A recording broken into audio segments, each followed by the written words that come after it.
Grade writers, last week we started to explore a brand new unit of study, which was about realistic fiction stories. And I love writing realistic fiction stories because you get to use your imagination to pretend and come up with characters that don't actually exist in real life. They could be based off people you know or things that you've done, but they're not small moment stories. They're not about you, they're not about things you've done, and they're not super fictional to the point where we're writing about aliens and flying cars, things that don't exist. So realistic fiction are things, stories that could happen, but they are made up. And so last week we just started to dive into this unit a little bit and get our feet wet and start to come up with a story to see how it's going. Now today I want to teach you that good writers use lists to help them keep track of how they are doing in their book. And any type of genre that we work on in first grade in terms of writing, we always use a list to guide our expectations and to guide our mini lessons in how to become a better writer. Well, realistic fiction is no different. And so today our job is we're going to go through our realistic fiction rubric, which is going to help guide our mini lessons and my expectations of what I want to see in your writing. And then your job today, after we do that, is you're going to go back to Seesaw and you're going to use this rubric to look over your book that you wrote last week.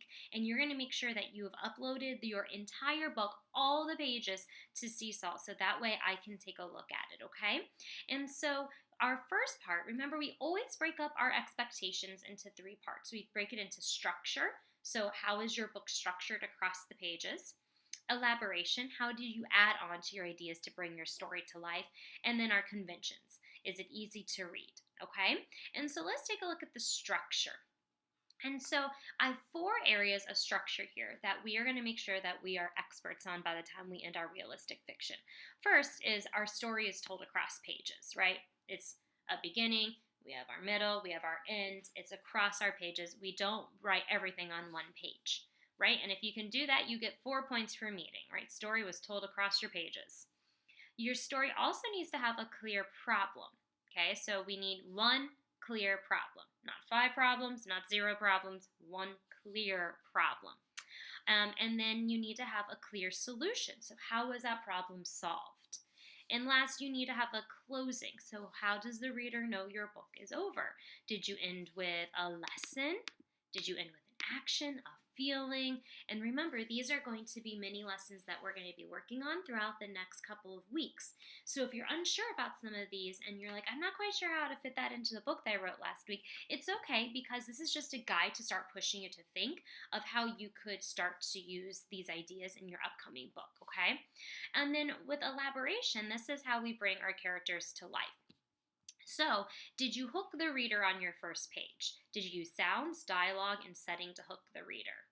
And a lot of us have started to do this, but some of us are still just jumping right into our book without introducing our character or the settings. So we have to make sure we hook the reader in. We also need to make sure your characters were brought to life. So did you use actions and words and feelings to bring them to life? Right? We have to make sure we get to know those characters. And then were our pictures brought to life? So did we have super detailed pictures with speech bubbles and labels and colors and all that fun stuff? And then last, we have conventions. That means, is our work easy to read? So do we have very few errors in terms of uppercase and lowercase letters, finger spaces, and punctuation? And did we try to spell all of our words correctly? And so this is what we are going to be using to guide our mini lessons and our learning around realistic fiction. So today what we're going to do is we're just going to review the realistic fiction story that I wrote last week and kind of highlight some of these ideas within that text.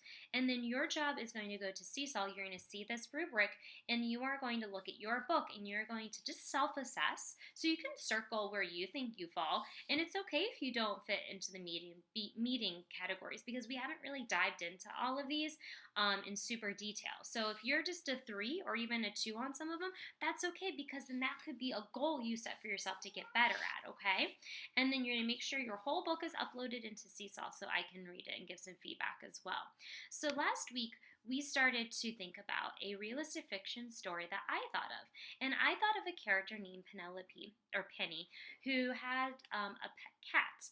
Now, remember, I'm not Penny, and the cat's not Handel or Max, but I could base it off of somebody, right? And then give them fake names and fake situations in order to make my story come to life. So I started my story today with an onomatopoeia to hook my reader. So it says, meow, meow. Penny loved to play in her treehouse. Her treehouse was in her backyard. It was green and had a ladder up to the door. She loved to play with her orange and brown cat Buttons.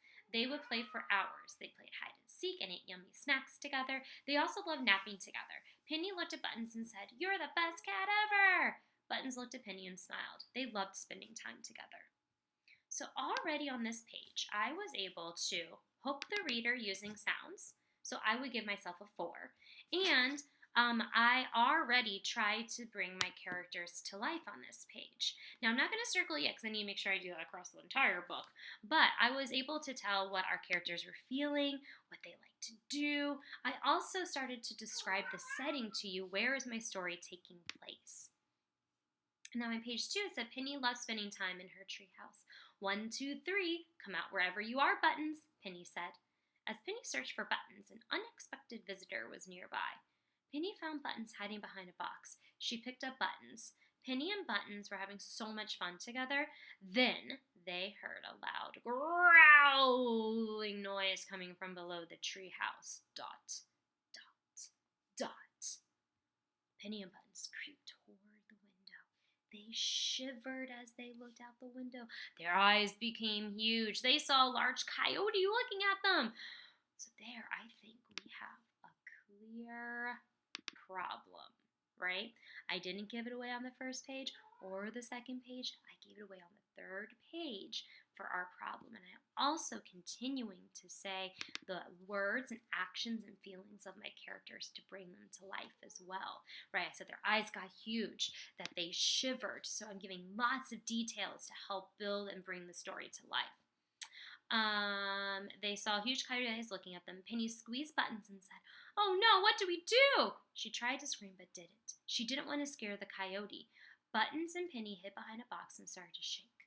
Penny had no idea how to get rid of the coyote. Buttons had a plan. Dot, dot, dot. So now we're hearing our solution. Growl! The coyote did not seem happy. He was growling at Penny and Buttons. Penny started to cry. She was so scared. Buttons had a plan. He jumped into the window and looked down at the coyote. Buttons arched his back, puffed his tail, and let out the loudest hiss and growl Penny had ever heard. Hiss! Growl! The coyote froze, looked at Buttons, and ran away into the woods. Oh, there's my little guy. He just brought me a fuzzball. Thanks, Handel. Then ran away into the woods. Penny said, "Buttons, you saved the day!" And so again, we have a clear solution to our story. Buttons hissed and growled and scared the coyote away. And then our next page says, Penny ran to Buttons and hugged him. She knew Buttons was the best cat ever. She felt so happy that he protected her from the coyote. Penny opened a new can of tuna and gave it to Buttons. Buttons and Penny continued to have the best day ever in their tree fort. The end. And so if we take a look, we have a clear closing where there was actions and feelings. She opened a new can of tuna and they were super happy together. And so as I was doing this, I would definitely want to go back and make sure that I add some pictures with some speech bubbles and actions in my pictures as well. That was something that I had not done. But I definitely think that I brought my characters to life through their actions, feelings, and words. I used sounds and dialogue to hook the reader. I had a clear closing, a solution, a problem, and I told my story across pages. So I want you to use this to think about how you did on your very first story. And then tomorrow we're going to start to pre-write a brand new story together where you guys are going to actually look at some pre-writes of our friends from last week to get some great ideas and see some exemplar writing, okay? So I can't wait to read your completed book. So be sure to put those into Seesaw for me, okay? I will see all of you later. Bye, first grade.